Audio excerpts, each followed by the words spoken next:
How do you work on your business and not in it? It's important to understand what the difference is and how to do it if you want to succeed as an entrepreneur. You can be self-employed and wear tons of hats and totally fail if you don't know the difference.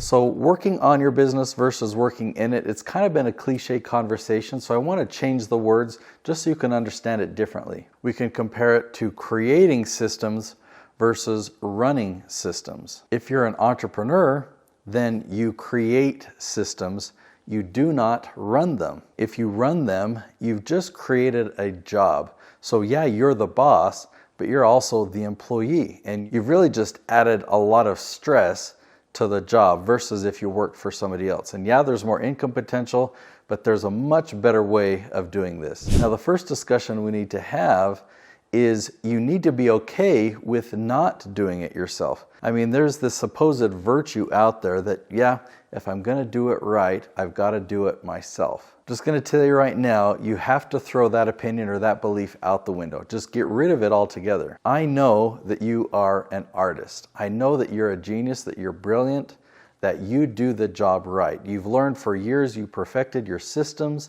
and you know how to do it. And if you hire somebody else, the truth is they will do it differently than you do, right? If you created a painting and you hired somebody else to paint, their painting is going to look different. Of course, it won't look identical to yours, but their painting will be great, right? If you are both artists, yes, it'll look different, but it will look great. So when I talk about you are the creator of systems, if you want to be an entrepreneur, if you want your business to succeed, then you need to create the systems and have them run it. So if you hire another artist, they've already got the talent, they've already got the ability, and you can give them step-by-step instructions that will deliver the output that you need. Now, the reality is you've already created systems, but you might not have documented every step of your system or at all. The more experience you have, the more dialed in your system is. And imagine if you documented every step. This is how I turn it on. This is the process that I go through. This is what happens when I run into this issue. This is how I conclude it. This is what the output looks like. The more detailed you are when you document your system, the easier it will be for you to hire somebody else and have them follow your system. The best way for you to understand this is if we look at real examples. Okay, talk about specific businesses. So let's talk about 3 different types of businesses so you can understand this in different settings, okay? Now let's talk about a restaurant. Okay, I'm not a restaurant owner, but let's say you are or you know somebody that is.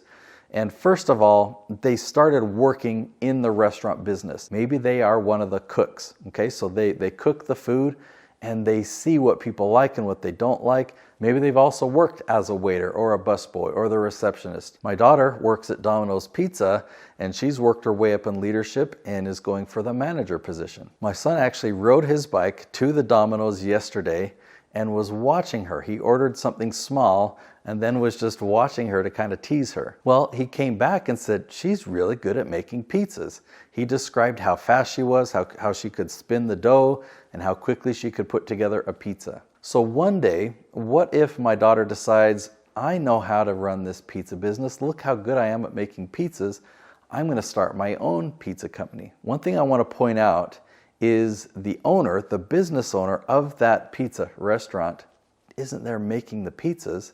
They create the systems, okay? And Domino's is a huge franchise. They've got their systems dialed in, right? So every Domino's across the country, you get the same pizza. You get it in the same time. There's the same commitment, the same look and feel. So if my daughter wanted to start her own pizza business, she would have to do the same thing. She would have to create the systems. Like, first of all, what pizzas do we offer? What ingredients are we going to use? What sizes, right? Because she could just be the cook and somebody could come in and say, hey, can you make me a pizza that's about this big and let's put these toppings on it? It's like, oh, okay, now I need to figure out, okay, I don't have any of that sauce, let me make it really quick. So without those systems and having to create those systems, she just created for herself a bigger challenge. She had a job and she knew her role and she knew exactly what to expect and how much she'd be paid for doing that work. Now as a business owner, if she just maintains that role of working in the business and making the pizzas, it's going to be way more stressful. She might not take home any money. Who knows if she's going to be profitable or not?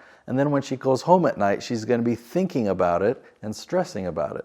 All right, another example, let's talk about a dentist, okay?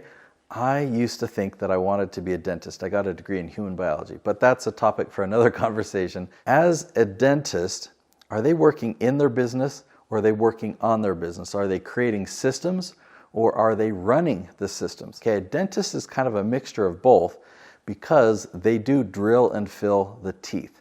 Right? They're the ones that fill the cavities or do the crowns or they work in your mouth. Their hands are literally in your mouth doing the work themselves.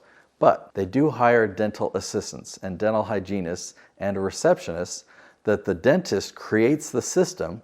The dentist will tell them, okay, these are your roles, these are your duties, these are the steps that you follow. And so the receptionist, she knows how to greet people, how to call people, how far out to schedule appointments.